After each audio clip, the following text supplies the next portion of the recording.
दोस्तों 4 नवंबर को हमारा कक्षा 11वीं का भौतिक शास्त्र फिजिक्स का अर्धवार्षिक परीक्षा का पेपर होने वाला है। इसलिए लगातार मैं दोस्तों आपको इम्पोर्टेंट का क्वेश्चन बताते जा रहा हूं और आपकी तैयारी कराते जा रहा हूं।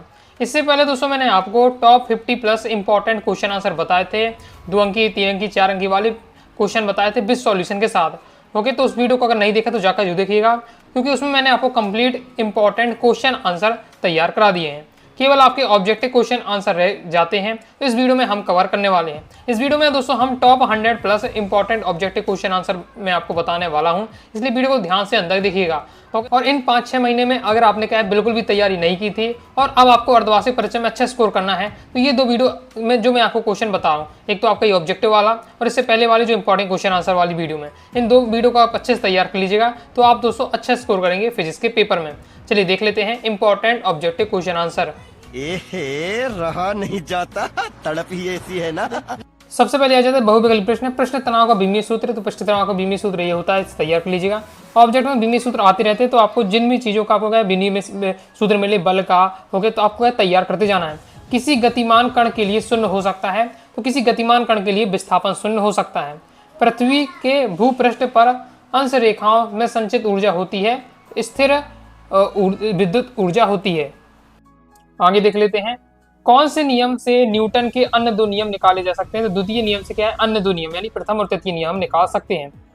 नेक्स्ट, केंद्रीय बल के अंतर्गत घूर्णन कर रहे कण का कोणीय संवेग नियत रहता है, क्योंकि जो बल आघूर्ण क्या होता है, शून्य होता है। नेक्स्ट है, सरल आवर्त गति में क्या स्थिर रहता है। तो आवर्त काल। एकांक सदिश का परिणाम होता है एक।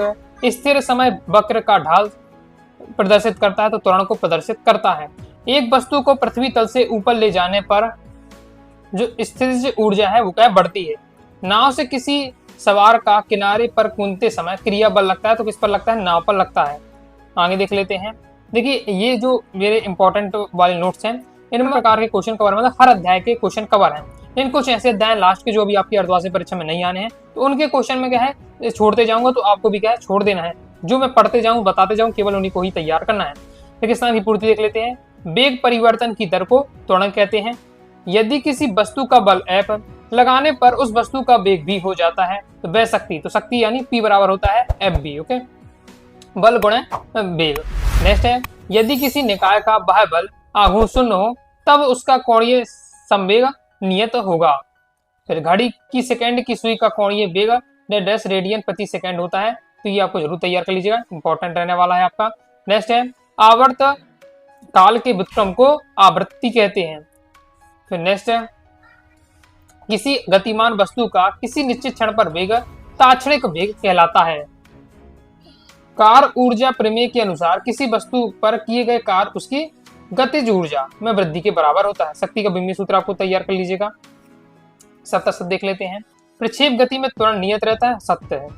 अप्रत्याश संघट्ट में गतिज ऊर्जा संरक्षित रहती है, तो असत्य हो जाएगा, क्योंकि अप्रत्याश संघट्ट में संवेग तो संरक्षित रहता है, लेकिन गतिज ऊर्जा संरक्षित नहीं रहती है।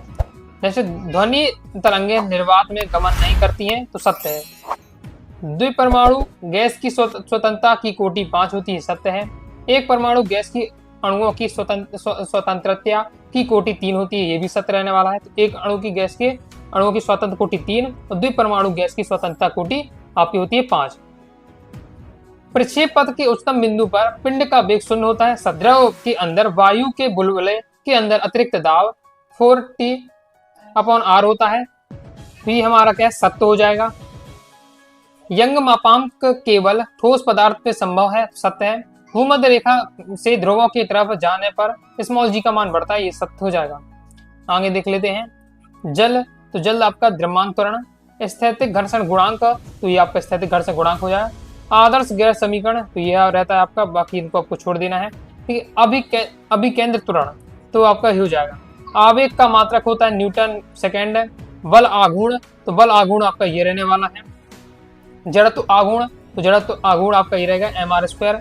गतिज ऊर्जा, तो गतिज ऊर्जा जो हमारी क्या होती है, ये गतिज ऊर्जा का फॉर्मूला हो जाएगा कोणीय आवृत्ति आपका ये रहने वाला है। तैयार कर लीजिएगा फॉर्मूला सभी के। आगे देख लेते हैं। किसी वस्तु का जड़त्व किस भौतिक राशि पर निर्भर करता है, तो द्रव्यमान पर निर्भर करता है। तरंग ऊर्जा किस भौतिक राशि का स्थानांतरण होता है, तो ऊर्जा का। कलांतर और पथांतर के मध्य संबंध, चंद्र यात्री चंद्रमा पर उतरने से पहले अपनी पीठ पर भारी वजन बांध लेता है। क्यों? क्योंकि चंद्रमा पर क्या है, जो स्मॉल जी है, ओके, गुत्ती त्वरण है, उसका मान क्या होता है, कम होता है। पृथ्वी के समीप परिक्रमा कर रहे कृत्रिम उपग्रह की कक्षीय चाल तथा परिक्रमण काल कितना होता है? 8 किलोमीटर प्रति सेकंड होती है। नेक्स्ट आपको तय करना है पृथ्वी पर पलायन वेग का मान कितना होता है। इंपॉर्टेंट है, प्रीवियस में कई बार आ चुका है। तो 11.2 किलोमीटर प्रति सेकंड होता है। इसके बाद भूमध्य रेखा के ध्रुवों की ओर जाने पर गुत्ती त्वरण में क्या परिवर्तन होता है? तो जो गुत्ती त्वरण हो जाता है वो हमारा बढ़ जाता है। लाइक और शेयर ठोक दीजिए, महाकाल का दबा के लाइक और शेयर ठोक दीजिए। पूरा साल मेहनत करता हूँ आपके लिए बेटा, ऐसा नहीं चलेगा, ऐसा नहीं चलेगा। नेक्स्ट, अप्रत्याश संघट टक्कर में संरक्षित राशि होती है तो रैखिक संवेग। संवेग क्या है? अप्रत्याश संघट में संवेग संरक्षित रहता है, गतिज ऊर्जा संरक्षित नहीं होती है। लिफ्ट में किसी व्यक्ति का भार अधिक होगा जब जब क्या लिफ्ट से ऊपर जाती है, जब लिफ्ट ऊपर जाती है तब लिफ्ट में किसी व्यक्ति का भार क्या अधिक होगा। ग्रहों की गति संबंधी सूर्य केंद्रित सिद्धांत का प्रतिपादन किसने किया? तो केपलर ने किया। जड़त्व आघूर्ण का ऐसा ही मात्रक होता है तो किलोग्राम मीटर होता है। फिर एक एंगस्ट्रॉम बराबर होता है 10 की घाती -10 मीटर के बराबर। नेक्स्ट है एक पिंड पर नियत बल लगा एक समान होगा तो उसका क्या त्वरण होगा, उसका जो त्वरण होता है वो एक समान होगा। नेक्स्ट, अप्रत्याश टक्कर में संरक्षित रहता है तो संवेग संरक्षित रहता है। वृत्तीय गति करते हुए पिंड की रैखिक चाल 2 गुनी तथा पथ की त्रिज्या 4 गुनी करने पर अभी केंद्र बल होगा तो वह क्या वही रहेगा। ये बहुत ज्यादा इंपॉर्टेंट है, प्रीवियस कई बार आ चुका है। रॉकेट नोदन के कार्य करने का सिद्धांत आधारित है, यानी रॉकेट नोदन किस सिद्धांत पर आधारित होता है? संवेग संरक्षण पर आधारित होता है। जड़त्व आघूर्ण निम्नलिखित में से किस पर निर्भर करता है? तो द्रव्यमान पर निर्भर करता है। नेक्स्ट है रेगिस्तान देख लेते हैं। वस्तु द्वारा एक निश्चित दिशा में चली गई दूरी को हम क्या कहते हैं? वेग कहते हैं। 1 किलोवाट घंटा को आपको जूल में अगर पूछा जा रहा है तो 3.6 × 10⁻5 जूल होता है। घर्षण द्वारा किया गया कार्य हमेशा क्या होता है? ऋणात्मक होता है। इंपॉर्टेंट है, अभी आपको 2025 में आया था वार्षिक परीक्षा में। जब किसी निकाय पर लगने वाला बाह्य आघूर्ण डेड्रेस होता है तब निकाय का कोणीय संवेग संरक्षित रहता है। तो जब बाह्य आघूर्ण शून्य होता है तब निकाय का जो कोणीय संवेग होता है वो संरक्षित रहता है। कोणीय संवेग क्या है? आपकी सदिश राशि है। वृत्तीय मोड़ पर सड़क डेड्रेस की ओर ऊंची बनाई जाती है तो बाहरी किनारे क्या ऊंचे बनाए जाते हैं। इसके बाद आवेग का ऐसा ही मात्रक न्यूटन सेकंड होता है। वेक्टर आई गुणे वेक्टर जी कितना हो तो वेक्टर के हो जाएगा। कोणीय संवेग सदिश राशि है। इसके बाद आप नेक्स्ट देख लेते हैं। प्रत्याश संगठन में रेखीय संवेग और गतिज ऊर्जा दोनों संरक्षित होते हैं तो सत्य है। प्रत्याश संगठन में रेखीय संवेग और गतिज ऊर्जा दोनों संरक्षित रहते हैं और अप्रत्याश संगठन में केवल संवेग संरक्षित रहता है, गतिज ऊर्जा संरक्षित नहीं रहती। यहाँ से ऑब्जेक्ट बनता है, इसलिए हर बार घुमा के यहाँ दिया जा रहा है। ताप बढ़ाने पर आर्गन नली से उत्पन्न स्वर की आवृत्ति बढ़ जाती है, सत्य है। तांबा ऊष्मा का शौचालय सत्य है। सर्वाधिक प्रत्याश धातु होती है, इस्पात होती है तो सत्य है। कार्य एक सदिश राशि है तो असत्य हो जाएगा क्योंकि कार्य क्या है? अदिश राशि है। आगे नेक्स्ट देख लेते हैं। आगे जोड़ियां। प्रक्षेप का उड्डयन काल फॉर्मूला दिया हुआ तो मैंने आपको बताया है। प्रक्षेप का जो उड्डयन काल हो गया, क्षैतिज परास हो गया, इन सब की आपको फॉर्मूला जरूर याद कर लीजिएगा क्योंकि जो न्यूमेरिकल टाइप का क्वेश्चन बनेगा तो वो आपसे तभी बनेगा जब इनके फॉर्मूला याद। और फॉर्मूला याद है तो बस वैल्यू पुट करेंगे, जैसे थीटा का मान दिया रहेगा, प्रारंभिक वेग दिया रहेगा, यू दिया रहेगा, गति त्वरण दिया रहेगा, आपको बस उनके वैल्यू रखेंगे, आपका आंसर आ जाएगा। तो सीख का जरूर है। साथ ही लॉन्ग में अगर आ जाता है कि प्रक्षेप के जो उड्डयन काल है या क्षैतिज परासन का तो सूत्र है इनके स्थापित करो, सूत्र स्थापित करने के लिए भी आ जाता है। तो आपको क्या है, इनको सीख का जरूर रखना है, मैंने आपको क्वेश्चन में बताया भी था। ओके, इसके बाद ये बाकी आपका अभी आपको इन्हें स्किप करना है। प्रक्षेप के लिए ऊर्ध्वाधर ऊंचाई तो ये आपका फॉर्मूला ये रहने वाला है। विस्पंदित गैस नीतांक, सार्वत्रिक गैस नीतांक आपका ये रहने वाला है। अप्रवणता का तुल्य विद्युत रहने वाला है विभव प्रवणता। एक शब्द एक वाक्य में उत्तर देख लेते हैं। ठोस के परमाणु की गति कैसी होती है तो कंपनित होती है।